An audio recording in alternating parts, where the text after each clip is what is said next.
Welcome back to the class. So before proceeding on with further details, let us have an introduction about exercise safety principles. Okay, there are few sets of principles that we follow before entering into the core assessment. Like we are going to assess the patient health history, that is you are going to take history, and then you are going to consider any medication that they are taking that is going to affect their balance or any cardiopulmonary response, and you are going to have a very safe environment with adequate space, well maintained equipment, and you are going to assess for the correct posture, and you are going to plan for the correct technique. And finally, you are going to educate the patient on signs of fatigue and importance of rest during your exercise therapy treatment. Fine.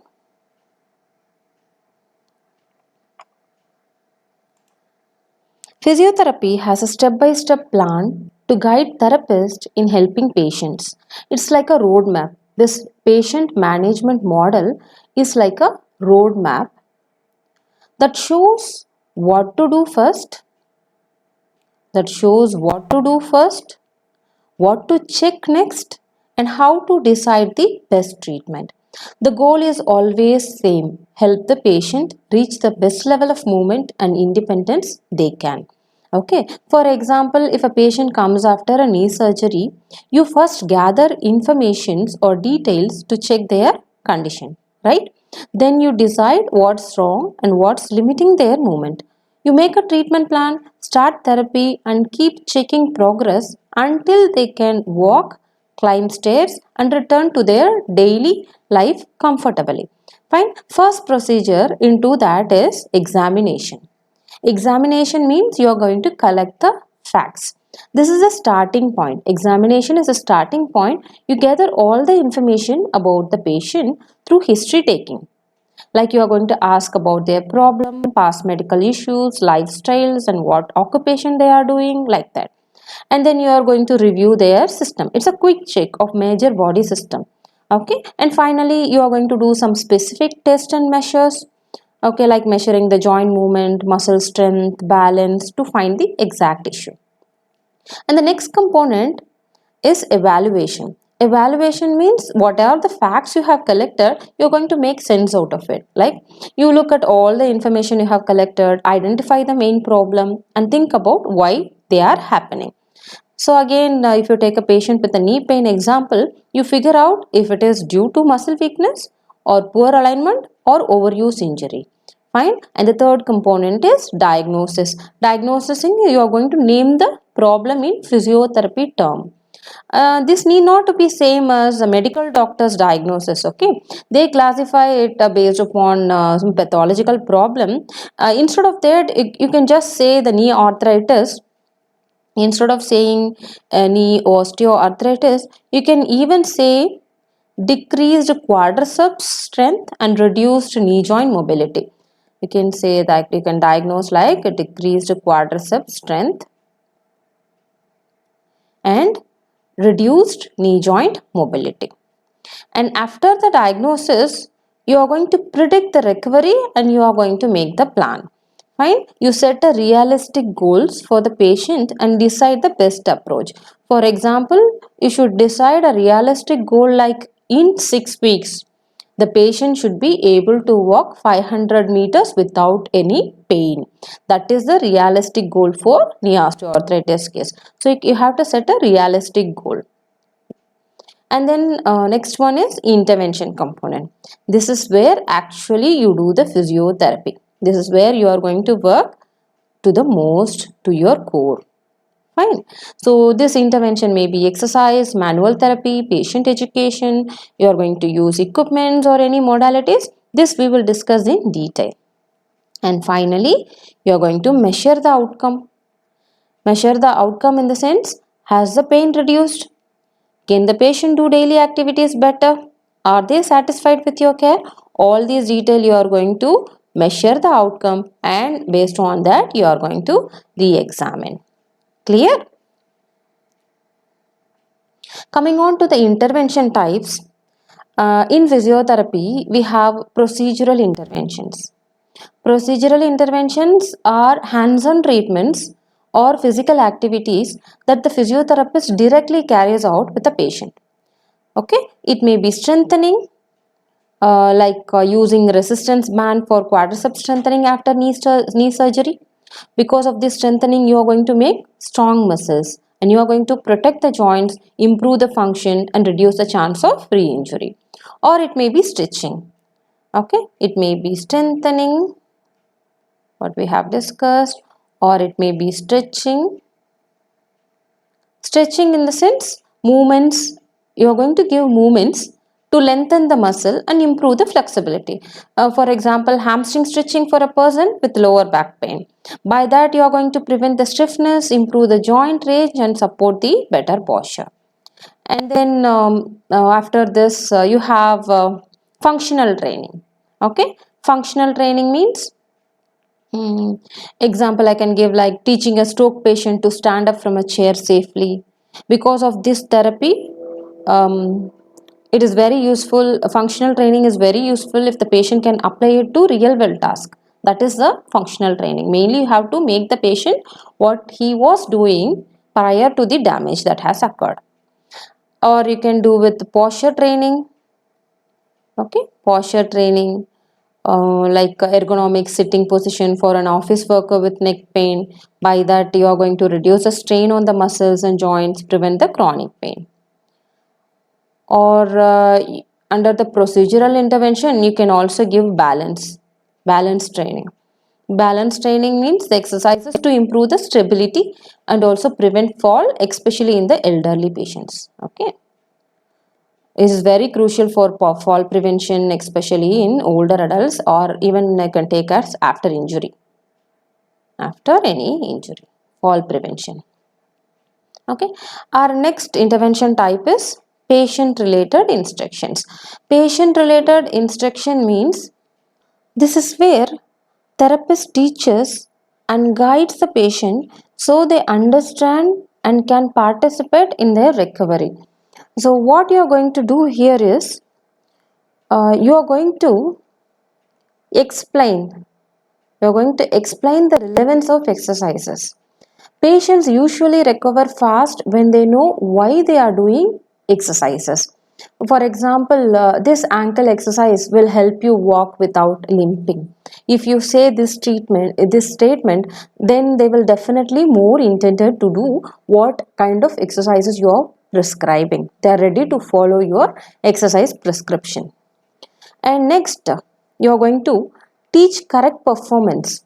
After explaining, you are going to teach correct performance. You are going to demonstrate the right way to do an exercise to prevent injury. Okay. And also you are going to improve home program adherence, which means you are going to make sure that patient follows their exercise plan at home also. You are going to give simple illustrated handout so that they can practice it regularly. Our third kind of intervention is coordination and documentation. These are like behind the scene professional responsibilities. This coordination and documentations are behind the scene professional responsibilities for physiotherapists. This one you are going to communicate with healthcare team. Okay, you are going to communicate with healthcare team, or you are going to maintain you are going to maintain progress note.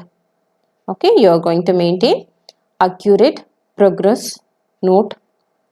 Okay, in this way you can actually document and you can coordinate with the other healthcare professionals. So these are all the three main important intervention type that you have to follow while doing exercise therapy. Next, coming on to the types of therapeutic exercise intervention, we have many types. Under that, first one is aerobic conditioning. Aerobic conditioning means exercises that can make your heart and lungs work better over the time, which means walking. Examples for aerobic is like walking, jogging, swimming, or cycling for at least like 30 minutes. Fine. This aerobic conditioning exercises will improve the stamina, reduce the risk of heart disease, reduce risk of heart disease, and also help to lose weight, control the weight. Second one is muscle performance. We know that muscle performance depend on strength, power, and endurance. Okay, three components together make muscle performance. So strength means how much force your muscle can produce. How much force your muscle can produce. For example, you are lifting a heavy dumbbell. And power is how quickly you can use that force. Okay. Your muscle has generated a force, and how quickly you can use that force is your power. Okay. Endurance is like how long your muscle can keep working. For example, how long you can hold a squat position for 1 minute without shaking. So that is your endurance. So muscle performance depend on strength, power, and endurance, and you are going to prescribe the therapeutic exercise that is going to concentrate on all three aspects. Next one is stretching techniques. Stretching means lengthening of muscles and improving joint movement. For example, hamstring stretch or gentle shoulder mobilization. Because in stretching we can include joint mobilization techniques also, because they go hand in hand. Okay. And why we are giving this to stretching exercises and joint mobilization? In order to maintain the flexibility, to prevent the stiffness, and also help movement feel smoother. Clear? Next one is neuromuscular control and facilitation, which means you are going to train your brain and muscles to work together for a coordinated movement. Example, balance board exercises. Okay. Why we are giving this neuromuscular control and facilitation techniques? In order to improve the movement accuracy and also to prevent the injury risk. Therapeutic exercise intervention is postural control and stabilization, which means keeping the body in correct position and steady during activities. That is the postural control and stabilization exercise main objective. Example is core exercises. By this, you are going to reduce the strain, prevent back pain or neck pain, and improve the efficiency. So, reduction in strain is the main aspect, and also you are going to prevent further injuries. Okay. So, next one is balance and agility training. So balance and agility training are mainly done to elite athletes. Okay. So practicing to stay steady. You are going to stay steady, and also you are going to move quickly with control. So both are involved in this. Steady, you are going to stay steady, and also you are going to move quickly. So example, standing on 1 feet, side step drills, these are all the main exercise that we will give. Mainly for athletes. Even you can use this balance and agility training for elderly people also. Modified form for elderly people also to prevent fall. And also for enhancing their safe daily movements. Fine. Next one is relaxation exercise. Relaxation exercises are mainly for helping your muscles and also mind to relax. Muscles and mind to relax. Examples are like progressive muscle relaxation. You can go with progressive muscle relaxation techniques. Progressive muscle relaxation techniques. And also guided breathing, yoga. Okay, these are all going to reduce the tension and lower the stress, and also improve the recovery process. And then specified breathing exercises, these are like special techniques to improve lung capacity and breathing efficiency. So example for breathing exercise are, there are many type of breathing exercise. Few to name is like diaphragmatic breathing technique, pursed lip breathing technique, okay, etc. This helps the patient, especially with the respiratory condition, in order to improve their oxygen supply. Generally also you can prescribe breathing exercises in order to ensure relaxation. These two are like combined together, work together very well. And next one is task specific functional training. Task specific functional training means practicing real life movements. This is a very important thing, right?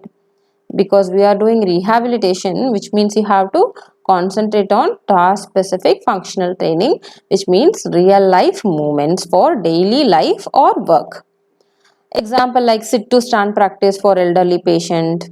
For example, heavy weight lifting workers, you can train them how to lift weight.